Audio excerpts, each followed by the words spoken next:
Bem-vindos à nossa 7ª aula.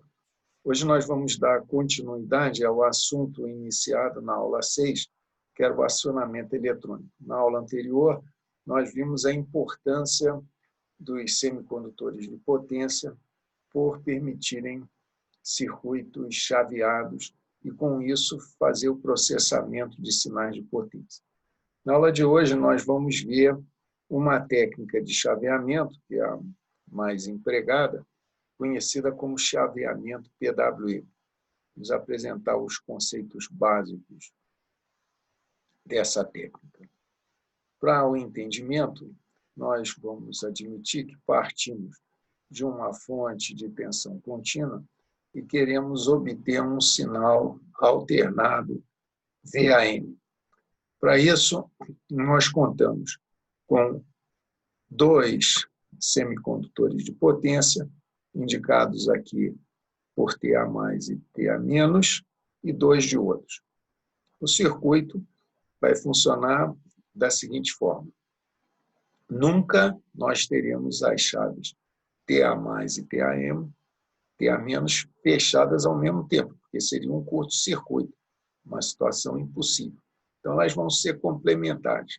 Quando essa fecha, a outra abre e vice-versa. Os diodos estão aqui presentes porque, perceba, por mais que eu seja capaz de comandar a abertura e o fechamento de uma chave, eu tenho que garantir que o meu circuito, a topologia do meu circuito, não venha a causar alguma agressão às leis de Kirchhoff. Então, vamos entender a seguinte situação. Eu tenho TA mais no estado fechado e uma carga pendurada entre os terminais de corrente alternada. Então, há uma circulação de corrente no sentido indicado. Normalmente, essa carga é indutiva, ou seja, não permite variação brusca de corrente. No momento em que eu abrir essa chave, essa corrente que está circulando por aqui vai ter que continuar circulando por aqui, pelo menos nos instantes seguintes. E não tem mais esse caminho. Esse caminho aqui também não faz sentido, porque a corrente flui nesse sentido. Mesmo que eu feche essa chave, ela é semicondutora, só permite condução nesse sentido, não haveria outro caminho para a corrente, mas esse diodo vai permitir que a corrente que circulava por aqui continue andando. Agora, note que a fonte que está alimentando é a fonte da parte inferior, não a fonte da parte superior. Então, novamente, eu tenho inicialmente uma corrente circulando nesse sentido. Essa chave abre, a corrente ainda tem que continuar circulando aqui, mas agora o caminho dela vai ser esse aqui. Mas existe um caminho para essa corrente. E o interessante é você notar que nesses terminais, imediatamente, a tensão, que era VD sobre 2, quando TA mais estava conduzindo, vai passar a ser menos VD sobre 2, porque agora a tensão aqui ela vem através do diodo. A tendência dessa corrente agora é diminuir, porque a fonte está em oposição. Em determinado momento, a corrente passa por 0 e vai tentar reverter o sentido. Ao reverter o sentido, como agora a chave de baixo fechou, quando eu abrir a de cima, eu fecho a de baixo e vice-versa, vai encontrar caminho pela chave TA-, e novamente continua aqui em cima a tensão menos VD sobre 2. Eu vou alternando de mais VD sobre 2 para menos VD sobre 2. O chaveamento PWM vai me permitir comandar de tal forma que a tensão aqui nesses terminais se aproxime mais de um sinal senoidal. E quando eu digo se aproxime mais de um sinal senoidal, eu quero dizer que, passada uma análise de Fourier na forma de onda do sinal VAN, eu vou encontrar um harmônico fundamental que é o meu interesse. Vamos ver como é essa técnica. Ela consiste no seguinte: o nome PWM, seno, triângulo. Modulação, largura de pulso. P está para pulse, W para width, que é largura, e M modulation, modulação. Então, eu tenho uma onda triangular portadora. Isso é uma onda auxiliar, não é a onda principal. E a onda senoidal, que vai me fornecer aquele sinal que eu gostaria de ter na minha saída, tanto em termos de amplitude quanto de frequência. Esse é o sinal que eu quero. E vai ter uma regrinha de bolo a ser atendida.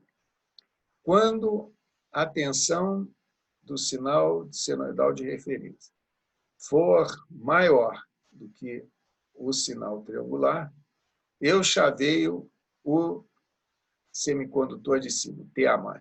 Então, a tensão nos terminais VAM vale VD sobre 2. Quando o sinal senoidal é menor do que a onda portadora, eu vou chavear a perninha de baixo. Portanto, a tensão passa a ser menos VD sobre 2, como nós vimos. E vou seguindo sempre essa lei de formação. Aqui o sinal triangular é menor do que o sinal senoidal. Então, eu chaveio a de cima. Nesse ponto aqui, que tem um pontilhado, o sinal triangular é maior do que a onda de referência. Portanto, eu vou chavear o de transistor de baixo. A tensão é menos VB sobre 2. Nesse outro trecho, acontece o oposto. A tensão é mais VB sobre 2. Repetindo, eu fico chaveando entre essa e essa. Quando essa abre, essa fecha. Quando essa fecha, a outra abre e vice-versa. Essa chave fechada, a tensão sobre na saída é VB sobre 2. Essa daqui fechada, ou a corrente seguindo pelo diodo, a tensão é menos VB sobre 2. Sempre mais VB sobre 2, menos VB sobre 2. Então, o sinal estranho, o sinal que aparece é esse, assusta mais do que se fosse uma onda quadrada, mas o bonito é que quando você aplica a série de Fourier nesse sinal, e perceba que trata-se de um sinal periódico, e ele será periódico sempre que a frequência da onda triangular for um múltiplo inteiro da frequência da onda senoidal. Aliás, isso é chamado um PWM seno-triângulo síncrono. Quando a frequência da onda triangular é muito superior, 15, 20 vezes maior que a frequência da onda senoidal de referência, o chaveamento, às vezes, é dito assíncrono. Você não tem preocupação de formar um número inteiro de ciclos. Isso daí vai implicar que o teu espectro de frequência vai variar um pouco, mas simplifica na implementação do chaveamento PWM. Tem exercícios para você ir reforçando esses conceitos. Nos exercícios você vai ver que a amplitude dessa onda de referência vai afetar a amplitude do primeiro harmônico deste sinal PWM geral. E, evidente, a frequência do sinal de referência vai afetar a frequência do primeiro harmônico do sinal PWM. E também tem um exercício que pede para você, com o auxílio do MATLAB, as ferramentas disponíveis no MATLAB, calcule a série de Fourier dessa onda. O resultado é o seguinte: você terá um primeiro harmônico na frequência da onda triangular e uma série de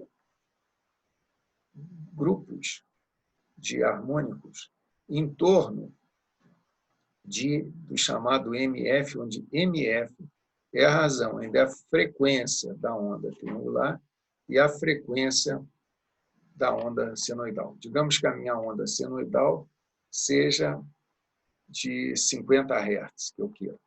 E o meu PWM, a onda triangular, seja de 5 kHz. Então, eu vou ter 5.000 dividido por 50, 5.000 Hz dividido por 50 Hz dá 100. Então, MF é 100. Eu teria um grupinho de frequências em torno de componentes harmônicos em torno de MF.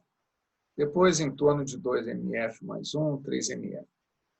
Então, bem afastados da fundamental.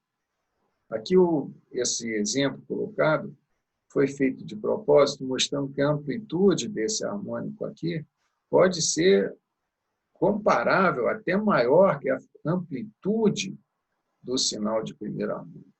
E por que isso daí não é perturbador? Porque fica fácil você filtrar esses sinais, mesmo que a amplitude seja alta. E quando se fala em máquina elétrica, em produção de torque, tem que se associar logo à corrente. E a corrente, ela é bloqueada pela indutância, pelas indutâncias que valem ômega vezes o valor, pela reatância indutiva, que é ômega vezes L. Para frequências elevadas, ômega L será um valor elevado. Portanto, a amplitude das correntes harmônicas desta frequência serão baixas, ainda que essa tensão seja da ordem, em amplitude, da do primeiro harmônico. Pode ser menor também, né? Pode ser até maior. O fato é que, independente de ser maior ou menor que a do primeiro harmônico, as correntes nessa frequência vão ser necessariamente baixas, porque o ômega L, a minha reatância indutiva, é M vezes maior do que a reatância indutiva que eu tenho na frequência fundamental. As correntes circulando nessa frequência existem, mas são de baixa amplitude. Então, terão pequeno efeito na produção do torque. Nem se fala nas outras. Então, pela própria natureza indutiva das máquinas elétricas, eu já tenho um filtro em cima da variável que me interessa, que é a corrente. Esse PWM, na medida em que eu aumento a amplitude do sinal senoidal de referência, vai chegar a uma situação em que o sinal senoidal não corta mais a onda triangular. Portanto, ele será sempre maior do que a onda triangular. Portanto, eu vou ter que ficar chaveando o tempo todo o semicondutor da parte de cima da ponte. E nesse outro semiperíodo, acontece o contrário. A onda senoidal é sempre menor do que a onda triangular. Portanto, eu vou ter que chavear o semicondutor de baixa tensão é menos VD sobre 2. Eu caí para uma onda quadrada. Então, você perceba que a onda quadrada é um caso particular da onda PWM. Essa onda quadrada é chamada de um chaveamento PAM, não PWM, para Pulse Amplitude Modulation. Existem ainda situações intermediárias, onde a amplitude do sinal senoidal ela corta algumas ondas triangulares e não corta outras. Então, você vai ter chaveamentos no início, chaveamento no fim, não vai ter chaveamento no meio. Esse desenho está feito de uma forma apenas ilustrativa. A onda triangular tem, normalmente, uma frequência muito maior do que essa que está aqui desenhada. Então, aqui está a situação do PAM, onda quadrada, entre mais VD sobre 2 e menos VD sobre 2. E da onda quadrada, nós já sabemos que os harmônicos presentes são o primeiro, terceiro, quinto, sétimo, nono, sempre harmônicos ímpares. E que as amplitudes vão caindo proporcionalmente à ordem harmônica. Essa amplitude aqui é V, SV sobre 3, SV sobre 5. Ainda que essa amplitude seja 1/3 da fundamental, ela está numa frequência muito próxima.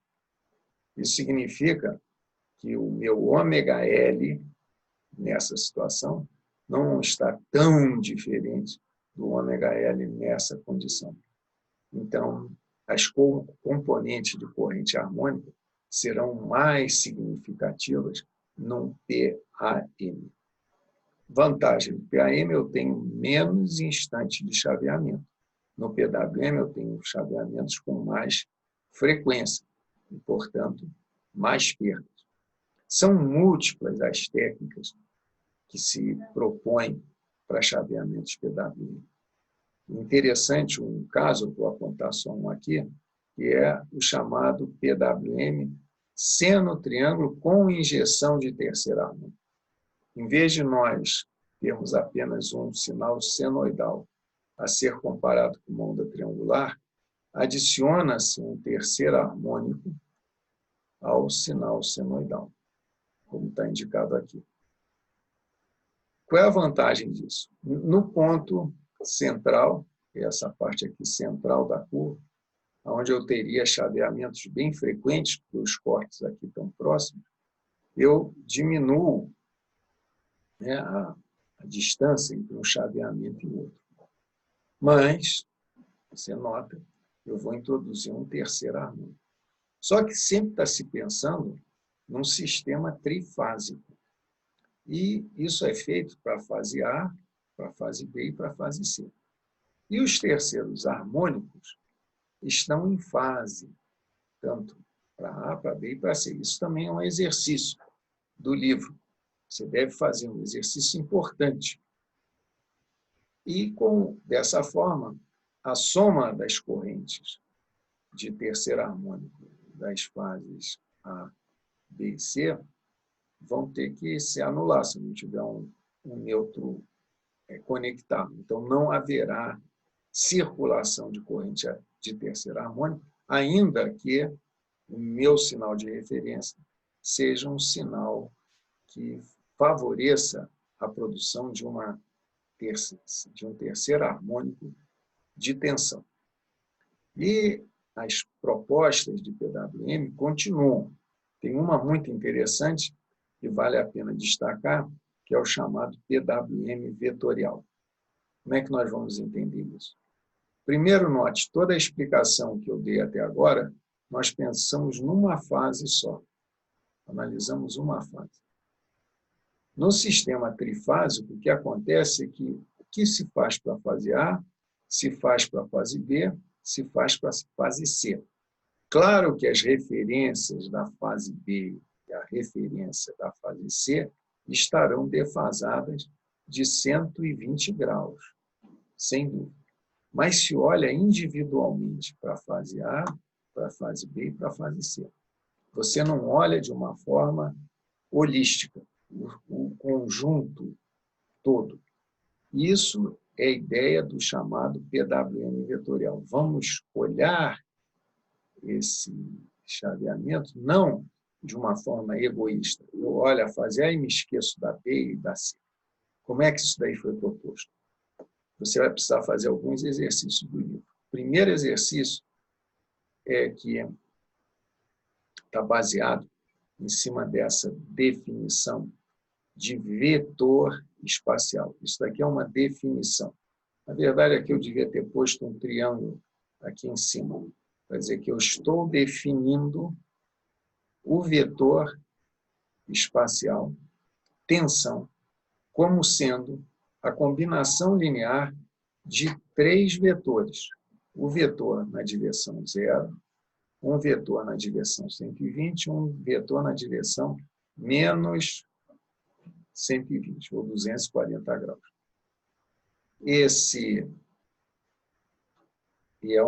É ponderado, esses 3 vetores são ponderados pelo sinal VAM, tensão entre a fase A e o nêutron num determinado instante, PM no mesmo instante, CM no mesmo instante. Eu defino o vetor espacial assim, como sendo a combinação linear desses 3 vetores. Não se assustem, isso é um número complexo. É um A mais JB, que vai sair daí. Tem que fazer as continhas. Hoje em dia tem computador para fazer conta para você. E tem coisas que você pode fazer na mão. Essas coisas que você pode fazer na mão estão colocadas como exercício. O primeiro é que pede para você mostrar quem é esse vetor V, se VAN, VBN e VCN forem sinais senoidais defasados, de mesma amplitude, defasados de 120 graus. Ao resolver o exercício, você vai ver que esse vetor V é o tal do fasor girante. É um vetor de amplitude constante e que se desloca no plano complexo, se eu tivesse aqui eixo real e ali eixo imaginário, se desloca no plano complexo com uma velocidade angular dada pela frequência angular das ondas que alimentam a fase A, B e C. Então, o ideal do vetor espacial, se eu tiver uma fonte equilibrada e simétrica, é um vetor que se desloca em velocidade constante em torno da origem. Quando nós estamos trabalhando com um circuito chaveado, e já alertei anteriormente, mas insisto, quando essa chave está aberta, essa está fechada. Quando esta está aberta, a outra está fechada. O mesmo vale para o B e para o C. As possibilidades que você tem aqui de chaveamento vão ser 8, né? 2 para aqui, 2 para aqui, 2 para cá. 2 vezes 2, 4, vezes 2, 8. 8 possibilidades. Dessas 8 possibilidades, existe a possibilidade dessas 3 chaves de cima estarem fechadas e a possibilidade das 3 chaves de baixo estarem fechadas. Se as 3 chaves de cima estiverem fechadas, aqui eu tenho tensão zero, né? Entre A, B e C vai dar zero. Se as 3 de baixo estiverem fechadas, eu também vou ter tensão VAB, VBC e VAC zero. Como se eu estivesse curto-circuitando a tensão entre esses terminais aqui. O vetor V, esse meu vetor V, nesse caso vai valer zero. Eu, no fundo, estou colocando valores iguais para VAN, VBN e VCN, e somando 3 vetores defasados de 120 graus, dá zero. Se os 3 estão fechados, VAN, VBN e VCN, todos valem V sobre 2, mesmo para baixo. E existem a possibilidade, uma em cima fechada, 2 embaixo fechada, 2 em cima fechada, uma embaixo fechada, essa, as 6 outras possibilidades. O exercício pede para você mostrar que essas 6 possibilidades levam a 6 pontos no plano complexo, esses 6 pontos extremos de um hexágono.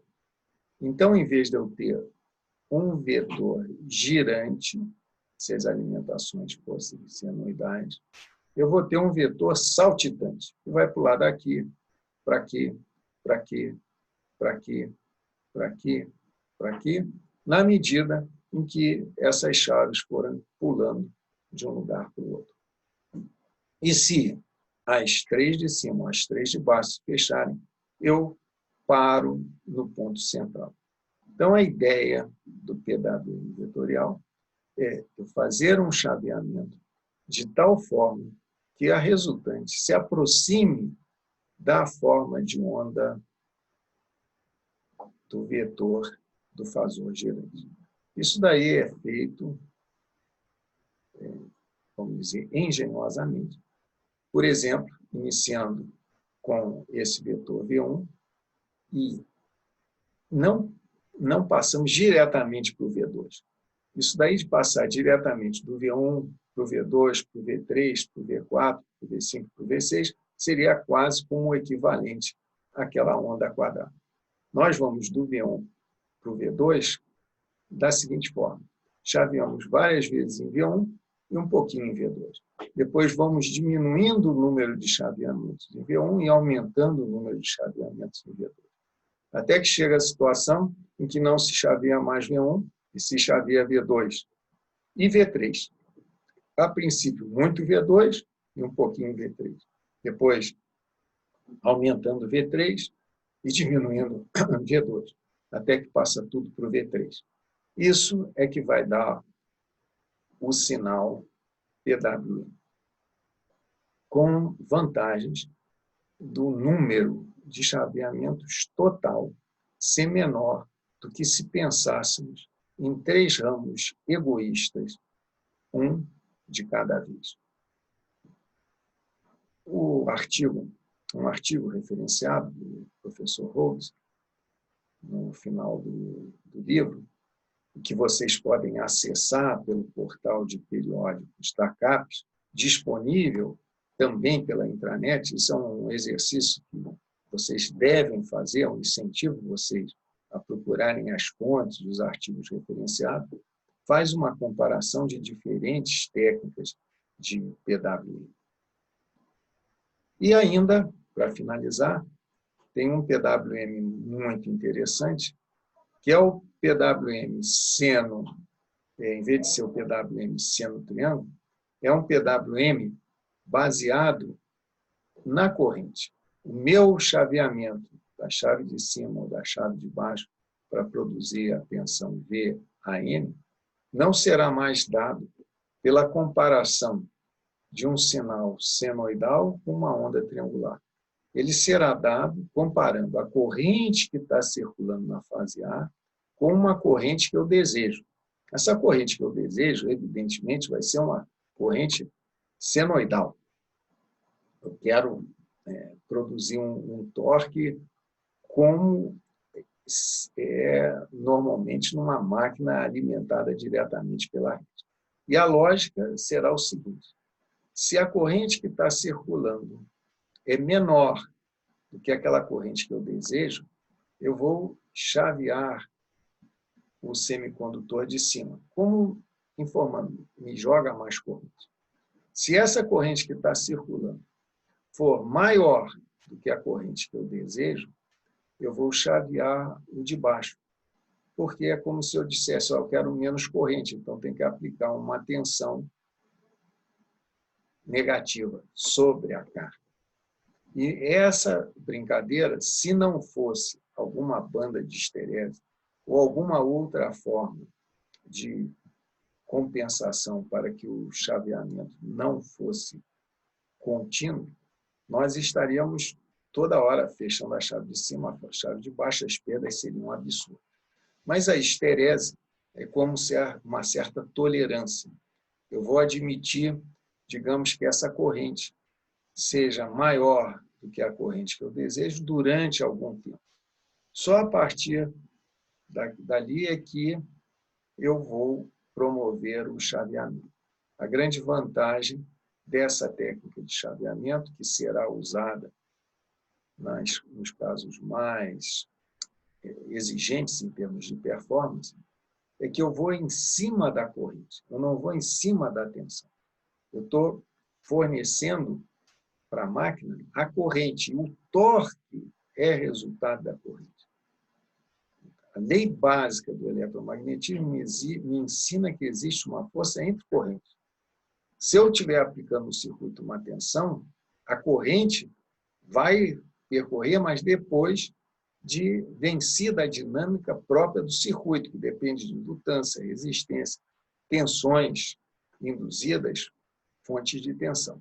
Quando eu imponho a corrente, não. Está circulando aquela corrente que eu desejo. Então, esse conversor, cuja sigla é CR, para Current Regulated, VSI está para Voltage Source Inverter, porque é um inversor cuja fonte é uma fonte de tensão.